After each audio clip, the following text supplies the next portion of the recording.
day everyone. Let's talk about the minimum requirement for organic beekeeping. First, 7.1 Choice of species. The honeybee species preferred for use in organic beekeeping include Asian honeybees. Ayan, marami po tayo. Kaya napaka-graceful ng Philippines. Andiyan po ang Apis dorsata, Beekeeping-Philippine, and Apis arana. At ganoon din po ang maraming species ng stingless bees at ang tetragonula and Lepidotrigonula and exotic honeybees species Apis mellifera, kasama rin siya sa kinakonsider. And 7.2 Hive materials and design. The hive shall consist primarily of natural materials and present to no risk of contamination and the environment and the bee products. Use of construction materials with potentially toxic effect and yung mga treated lumber po na mga nilason, mga pininturahan, ayan, kasama siya sa ipinagbabawal. Okay. At para po sa location of colonies, yung pong mga apiaries natin, yan pong mga area na pinag-aalagaan po ng iba't ibang species ng mga bees. Tandaan po natin ito. Wild and hive colonies should be located in originally managed field and the wild natural areas within 3 kilometers radius away from the fields. Okay.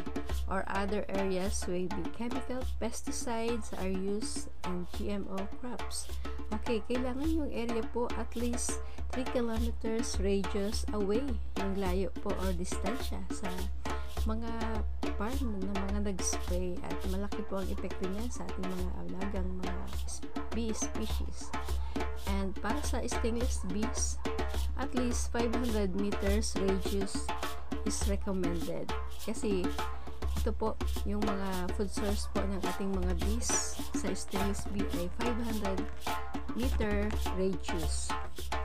Ang area na pinagkukuhan po nila ng mga food source, kailangan magkaisa po tayo sa isang community na walang mag-spray ng mga pesticide. Kawawa naman po ang mga alagang bees. Okay. Sa atin rin po kasi ang ating balik ng lahat.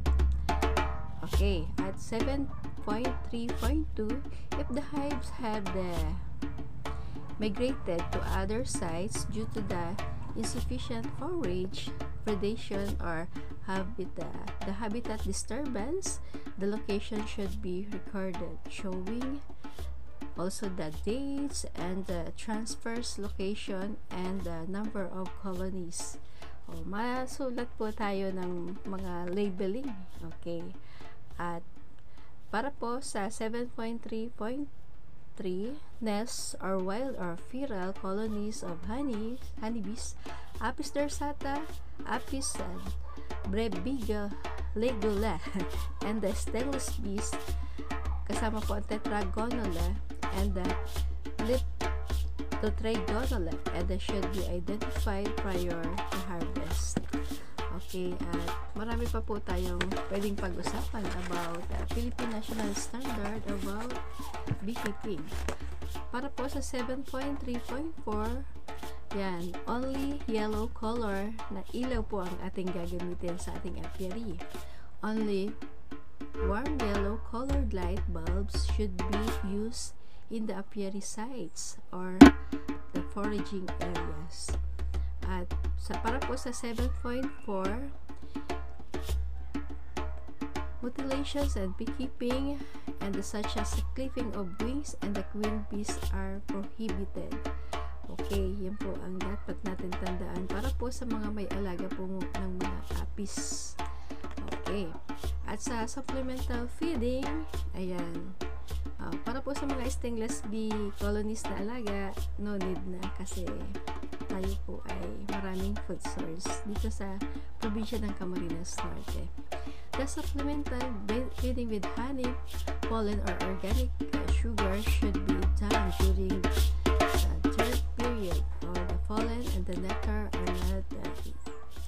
shed. The feed should come from the natural organic sources such as reserves of honey and the pollen left during the harvesting. At para po sa bee stock source, importation is not allowed for Apicerana, stainless bees, and solitary bee species. At dito na po tayo kukuha sa local. Sa mga bee farm po, sa mga beekeeper mismo kasi nakapag-survive na sila sa environment. At para po sa importation are not allowed for Apicerana, stainless bees, and solitary bee species. Pinagbabawal po yung mga nasa wild. Ang kailangan po natin, yung mga nasa beehive box na naalagaan na po ng mga beekeeper. At matutulungan din po kayo about consultation. Kaya huwag po kayo mawawalan ng connection sa inyo pong binilihan. Sila mismo po ang inyong mentor na dapat ingatan panghabang buhay.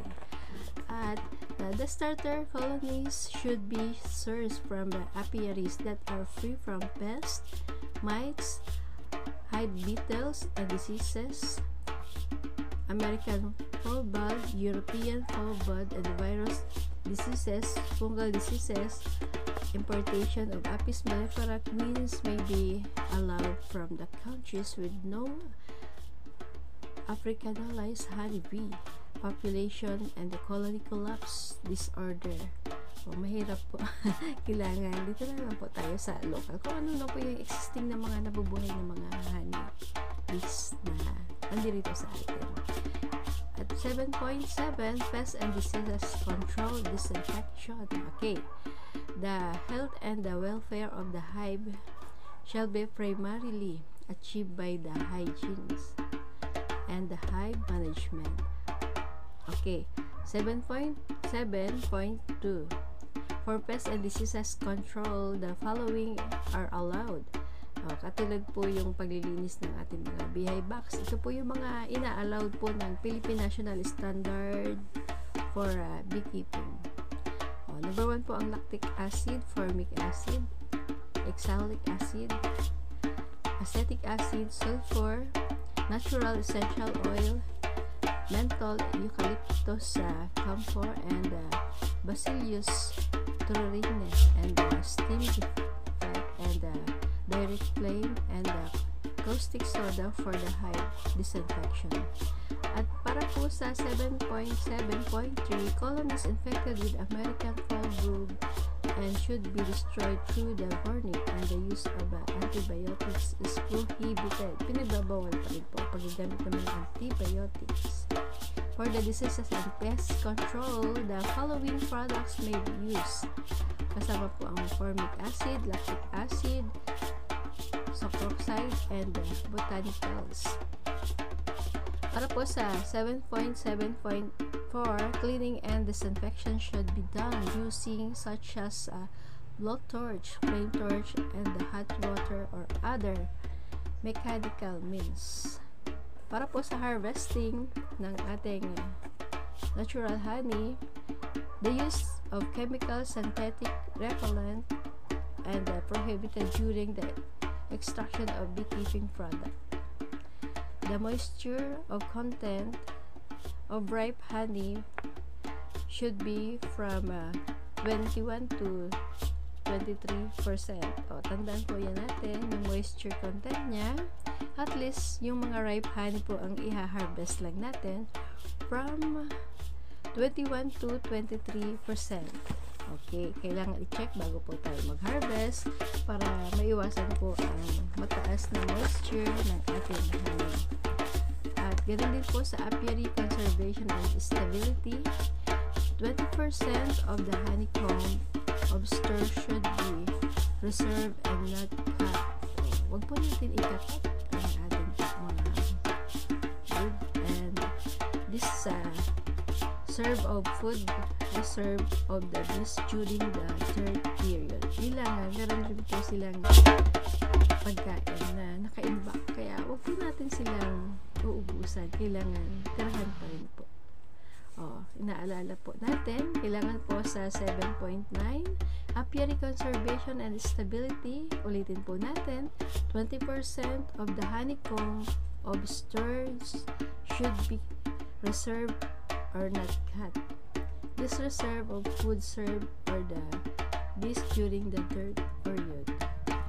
And para po sa 7.10, processing and packaging specific to the bee product. Processing equipment is truly cleaned with hot water prior to processing. And 7.10.2, surfaces and the direct contact with the honey are constructed from the sterilized materials. Ayan. Kailangan po natin sterilize lahat ng mga ginagamit sa harvesting. At sa 7.10.3, honey should be packed in sterilized food grade containers. Ayan. Yung mga binibili po natin na mga na-sterilize na ng mga bottles, yan po ang ating gagamitin. At para po sa minimum requirements for special product, the provision for the organic agriculture should be applicable for the special product and the small meat and the following requirements. Ito po ang ating kailangan. Susunod po tayo sa Philippine National Standard for Beekeeping or Apiaries. Maraming salamat po.